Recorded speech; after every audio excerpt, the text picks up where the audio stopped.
সকালে উঠেই খাওয়ার চিন্তা, চলে এসেছি টেবিলে। এই যে ডাইনিং টেবিলে কেটে সবজি কেটে এই যে আটা মাখা হচ্ছে। আজকে ভেন্ডির একটা সবজি আর রুটি বানানো হবে সকালে ব্রেকফাস্টে। চলো একেবারে বানিয়ে ডাইনিং টেবিলে চলে এসেছি। রুটি আর ভেন্ডির সবজি আর একটু পাকা আম। এখন তো আমের সিজন, ওই জন্য আমগুলো একটু বেশিই পেকে গেছে বন্ধুরা। হিমসাগর আম এটা। আবার চলে এলাম, আজকে শুধু খাবারের পালাই চলছে। এই সকালে ব্রেকফাস্ট শেষ না হতে হতেই দুপুরের মেনু রেডি। এই যে একটু থানকুনি বাটা হলো, আলু উচ্ছে ভাজা, ভেন্ডির সবজি একটু রয়ে গেছে আর মাছের ঝোল। এইদিকে খাবারটা রেডি করতে না করতেই ম্যাও ম্যাও আমার ছেলের ছুটলো, কিন্তু এত ভয় যে ও সামনে যাবে না, পাশে যাবে না, দূর থেকেই দেখবে। আর আমি ওকে বার করার চেষ্টা করছি, কেননা ছোট্ট একটা বিড়াল যদি পাঁচিলের উপরে বসে আছে, যদি পড়ে যায় তাহলে চোট লাগতে পারে।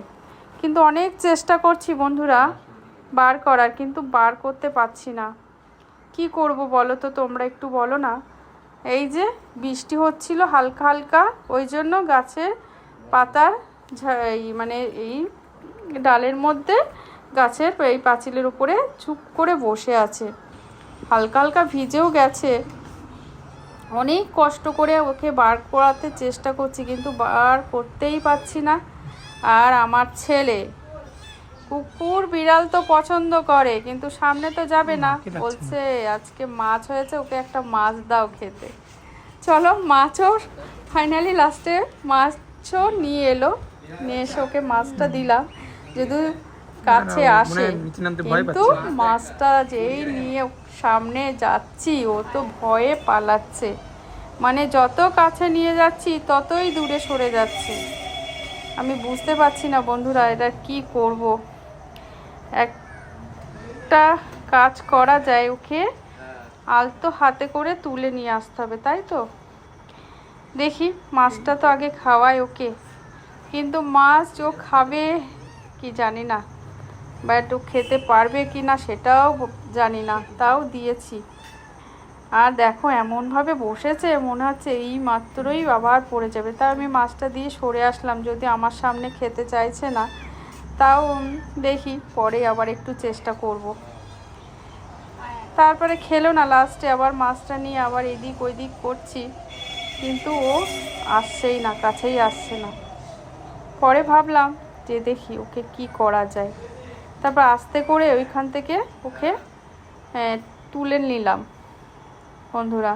কিন্তু তুলে নিয়ে কি করব, ও যে এত ভয় পাচ্ছে কি করব জানি না। ঘরের মধ্যে আবার চলে আসে কি না, বিড়াল তো আবার ওকে ছোট্ট বাচ্চা মানুষ যার যেটা শেখানো হয় সেটাই তো করে। আর এখন ওর মা পাচ্ছে না খুঁজে, কি যে করব। যাই হোক লাস্ট পর্যন্ত আমরা যখন বিড়ালটা ওখান থেকে তুলে নিয়ে আসলাম, কি করলো জানো বন্ধুরা, সিধা ঘরের মধ্যে চলে এসেছে রে। আর সেই ঘরের মধ্যে আসবে না আমার ছেলের ঘরেই চলে এসেছে। অনেক কষ্ট করে ওকে আমরা বার করানোর চেষ্টা করছি, দেখি বার হয় কি না। কেননা ছোট বাচ্চা তো এখন তো ভীষণ ভয় পাচ্ছে, যদি ওকে ওর মায়ের কাছে যদি দেওয়া যায়। আর মা যে কোথায় সেটাও জানি না, বুঝতে পারছি না ওর মাটা কোথায়। কত চেষ্টা করছি, তার ফাইনালি ওকে আমরা বার করতে পেরেছি, বার করিয়ে দিয়েছি বাইরে। তারপরে আবার চলে এসেছে, বারবার ও ঘরের ভিতরেই চলে আসছে। কি করব, এই যে একটু ভালোবাসা একটু যত্ন দিলেই দেখেছো বন্ধুরা এই হয়, এই করে।